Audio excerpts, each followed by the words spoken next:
It seems easy. Like you look on the outside and you're like, I could do that. That looks super easy.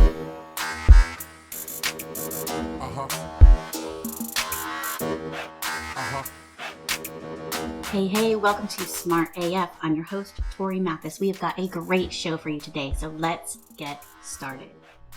Hey everybody, welcome to the show. I'm Torie Mathis, your host, here with the myth, the legend, Sean Mathis. So if there's two times that we have really noticed that it's super important to have the right tools, it is running your business and renovating your house. All right. Yeah, the renovating the house occurred.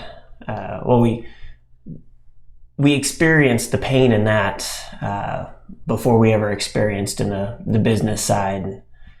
Even thinking back, was it 15 years now? Almost 15 years? It still hurts to think of the kind of shoddy quality we put together that's out there. Well, as it turns out, like woodworking is, if you don't have the tools, then you're probably not going to have a quality product. Well, and the thing is too, is like, I didn't even realize, how wrong I was doing certain things because we didn't have the right tools. It just, was trying to make do with what we had available at the time, especially since it's not something that we were doing on a consistent basis to, warrant paying for, really high end and specific tools for that job specific. Like, it was just, we were doing something simple and ultimately wound up spending a shit ton of time trying to do it. And then the end product isn't anything you want to brag about, which is kind of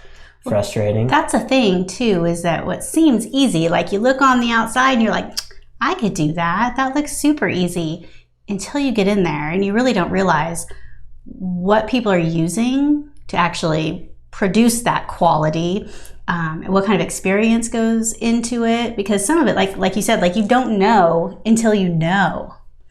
We had a client project we had a client project recently that the client decided that they were going to design it themselves. And this is not something that I have ever let clients do, because I have experienced the pain of trying to print things that client designed and they don't have the right tools. And so it ends up being a mess. And I think that John hadn't learned this yet. And I know it's always best to have Torie design whatever it is for our clients. But that's the only end of it that I knew. I was like, well, they're not going to get as good of a design. But there's more to it than that, when it comes down to it, like that, like we might as well have designed it in the end, ultimately. I might as well have designed it about 4 times at the end. And again, like even being around all of this, you don't realize what really goes into it, even though they sent in what they thought was a print ready file. Even if it would have been done right, I told you, like I still had to put it in and like get it print ready, like the right colors and like that kind of stuff. But even being around it, you didn't realize how much more. It's not just that it won't look as nice, which definitely might be the case, but there were so many problems with this file. And the thing is that they didn't use a design program. I'm not sure what they designed it in, but like fonts weren't attached, they weren't embedded, so that didn't work, and the pictures were wrong, and it was a nightmare, you guys. And I could have just designed it in a few hours, where it took us so many times trying to get this thing right for print, because when you're not the one that created it, you don't really know what went into it. Like I didn't even know what I had to fix, because there were so many things that ended up being wrong in the end that it took days upon days to figure this stupid file out, that if they would have just sent me the materials, I probably could have got it done really quickly.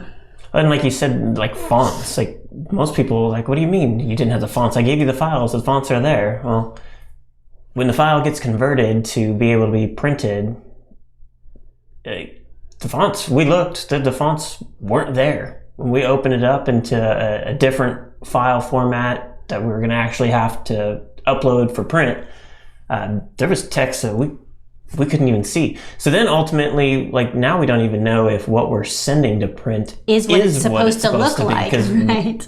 we don't know. Yeah. And that sets everyone up for failure, really, at that point. So now the client who spent all this time, doing what she thought was going to be, easier for everyone, and she could be proud of it. Ultimately, hopefully she's happy with it, because that thing was a mess, you guys. It was not good. And like you said, she was trying to do the right thing, but she didn't have the right design tools to make a print ready file and to have it correct.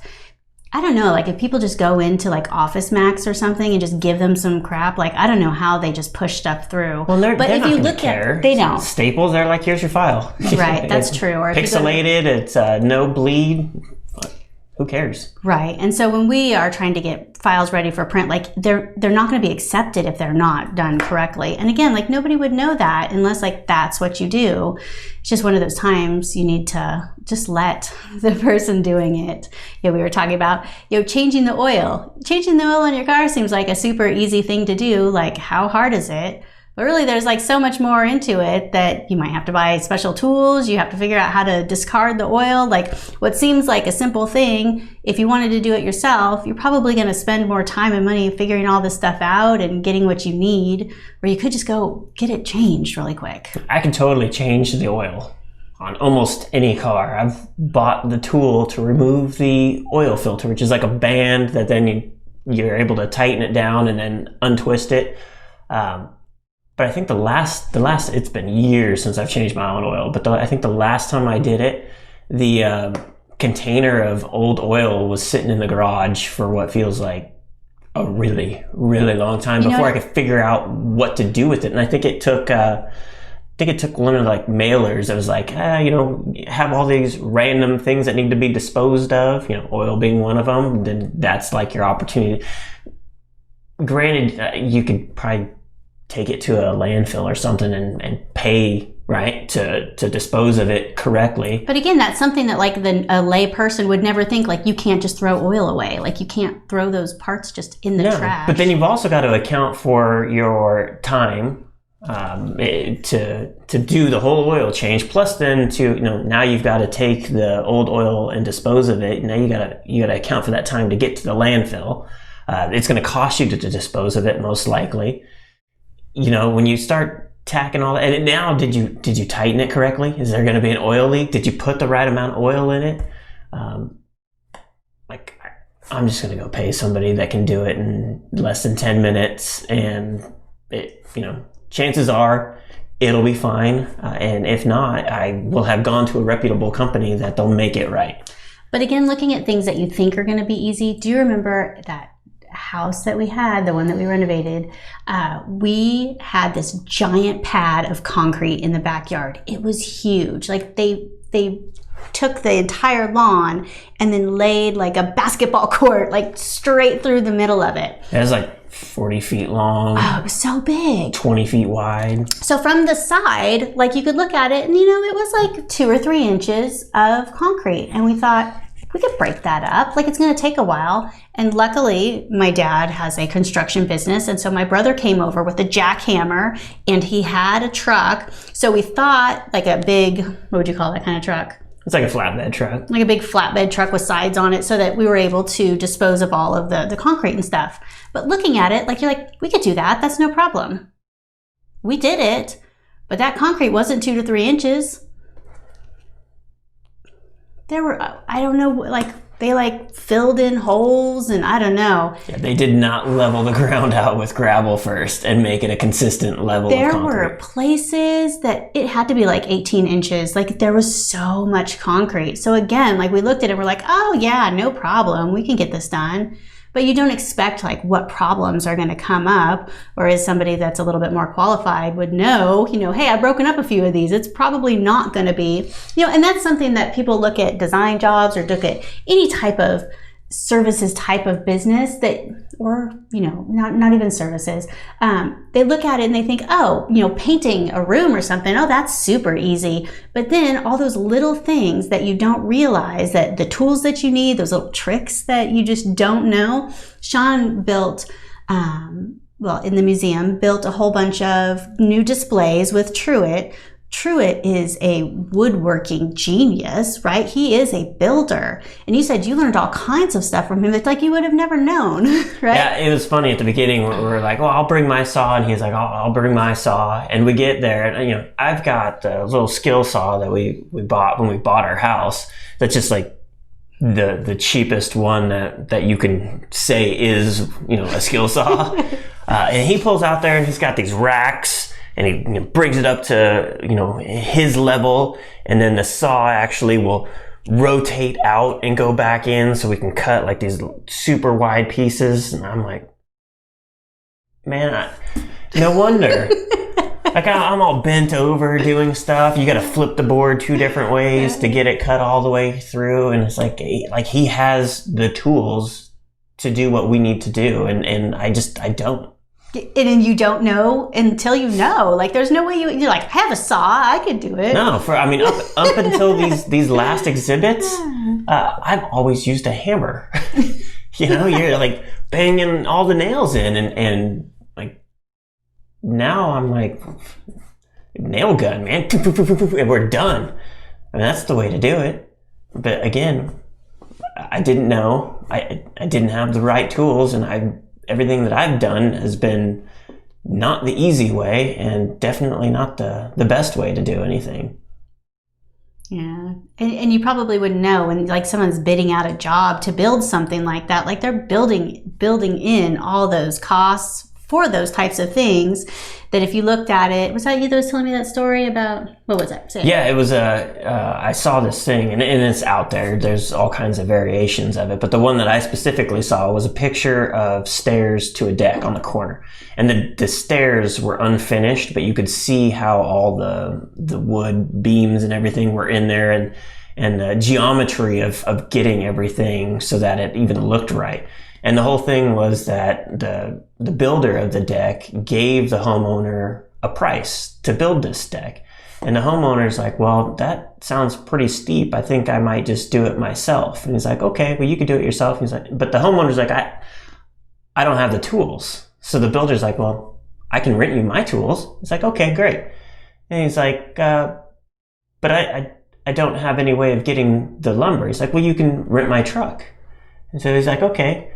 But I can't do it Tuesday. I can only do it Wednesday. Well, the builder's like, oh, I only have it available on Wednesday. And the guy's like, oh, so now I got to take off work to be able to do it on the day when I can rent the truck and then I can have all your tools rented. And then it's like, well, I don't actually know how to do it. And the builder's like, that's fine. I'll teach you. Right? And so in the end, the homeowner, like, he's not even, he'll pay more and take more of his time to do not as good of a job than if he would have just paid the professional that has built his business, doing it the right way, invested in all the tools and all that kind of stuff.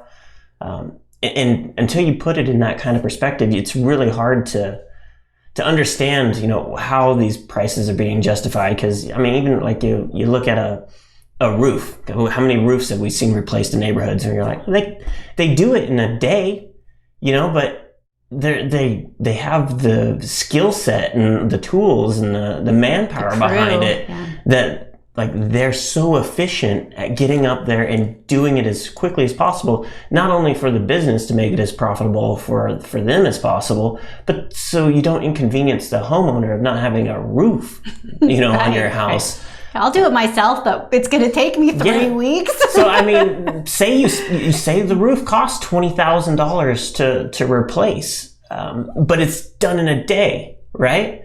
And it's done correctly and under warranty and all those kinds of things where you're like, well, but the shingles and the tar paper, that's only $5,000.